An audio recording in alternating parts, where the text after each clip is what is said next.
President Trump is not ruling out removing Venezuela's leader, Nicolas Maduro, as the White House ramps up its war on drug cartels in the region.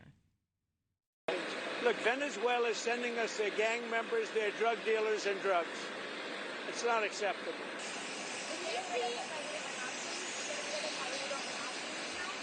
We'll see what happens. It's not an option or a not option. We'll see. Fighter jets, helicopters, and troops landing in Puerto Rico this weekend as tensions rise between Venezuela and the U.S. The deployment aimed at reinforcing what the Trump administration is calling anti-drug operations in the Caribbean. NewsNation's Ryan Bass joining us now live with more details. Some wonder, Ryan, if these moves are something more than just combating the drug cartels. What else is the White House saying?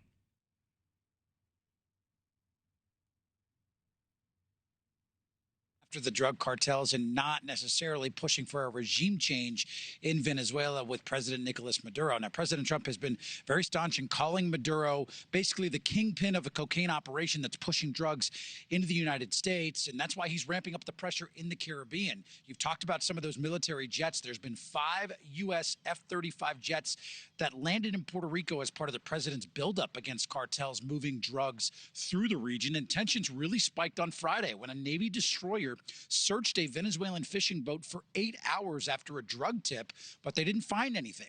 Caracas insisted that the crew were humble, harmless fishermen and accused the United States of illegal, hostile military operations in Venezuelan waters. They boarded the Venezuelan vessel with 18 men armed with long guns. The Venezuelan government demands the United States immediately ceases these actions that put the security and peace in the Caribbean at risk.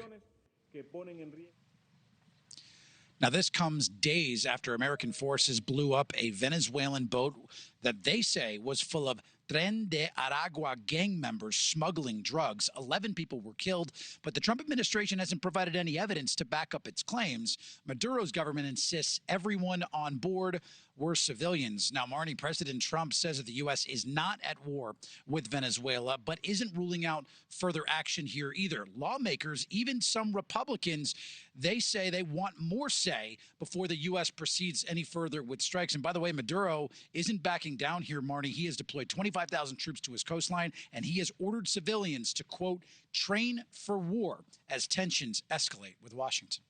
All right, Ryan Bass, thank you. Thank you for watching. Subscribe below and download our NewsNation app right now on your phone, and you will get fact-based, unbiased news for all Americans.